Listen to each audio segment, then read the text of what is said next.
Hi, I'm Tim. Welcome to our channel, and thanks for logging on. Well, Halloween might be over, but if there's one lesson Doxa taught all of us, it's that orange and dive watches go together all year round. Today we're discussing this Omega Seamaster Planet Ocean 600-meter coaxial dive watch. You can see and you can purchase this Omega Seamaster Professional on our website. Subscribe to our YouTube channel if you enjoy these videos, and please click on the card in the upper right-hand corner of the screen at any time during this video to see our full commercial listing for this watch with extra high-res images, accessories included with the sale, and of course complete pricing information for this Seamaster Professional Planet Ocean. Now, released in 2005, the Seamaster Planet Ocean was an upscale, larger, and in many cases more technologically advanced series than the standard Bond Seamaster 300 meters, and this is from that first class of Seamaster Planet Oceans. The 42mm case size, it's more versatile than the bigger versions, and as a result, it competes more or less squarely against both Rolex's dive watches and Breitling's dive watches. You could even say that it's competitive against the Omega Seamaster Professional 300 meter class due to its 42mm size, and it wears quite compact for that size. From lug to lug, the watch is a very manageable 48mm, so on my 16cm wrist, oval in profile, flat across the top, it wears flush and it wears secure. In terms of thickness, again, this is the caliber 2500, so it doesn't need to be thick. Reasonably slim, it nestles into the wrist a bit, so it doesn't sit 14mm above, and in spite of the prominent helium release valve, it really doesn't cause a tight sleeve or a cuff to become hung up over it.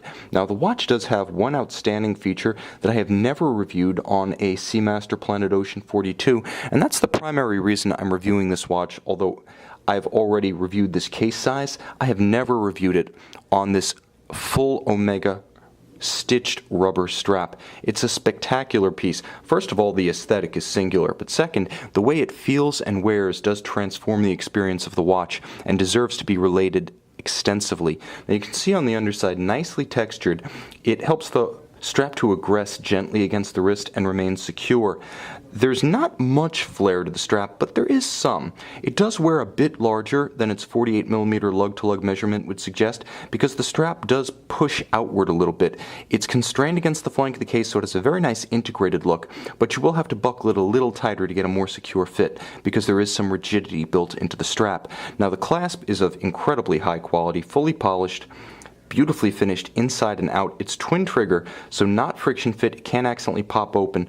With a lot of metal involved in its construction, it also nicely counterweights the heavy watch head, and the design is such that excess strap is tucked underneath the clasp, which cleans up the aesthetic and removes the need for minder loops on this side of the strap.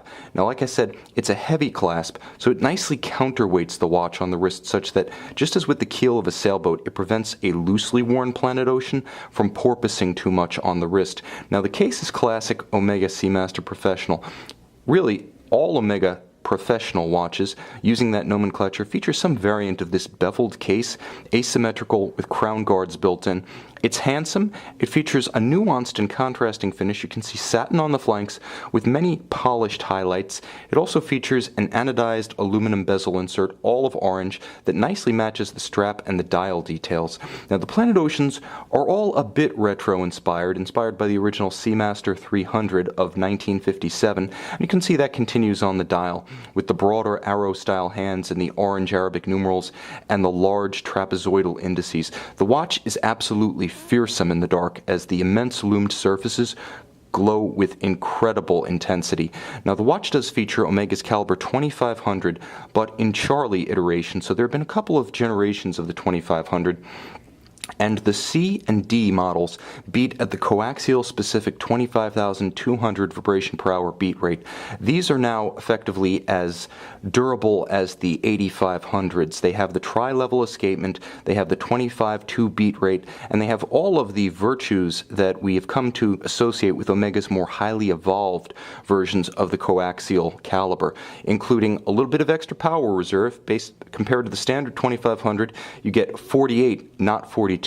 They do feature that coaxial escapement, a little bit of independent high horology mixed into the world of mainstream watches. It's a design by the late Dr. George Daniels, and in many ways it has more in common with a chronometer, that is marine chronometer escapement, than a wristwatch escapement. Very impressive technically and hitting its stride with the caliber 2500 C and D. The watch also features a hacking function such that you pull the crown, you stop the balance, you can synchronize to a known accurate reference time. There's a quick set function for the date so you can rapidly correct it. There is a helium escape valve. In addition to 600-meter water resistance, the watch does feature the helium valve, so if you are diving in a bell to extreme depths, the watch can be configured by screwing out the helium valve to release helium from the case without ejecting the crystal. Of course, you have the traditional unidirectional dive bezel, which you can align with the broad arrow minute hand to time an interval between 0 and 60 minutes. For me, not so much diving, but for time between meetings, tacos on the grill, the kids' time out, you name it. You can see and you can purchase this handsome and remarkably orange take on the Omega Seamaster Planet Ocean on our website.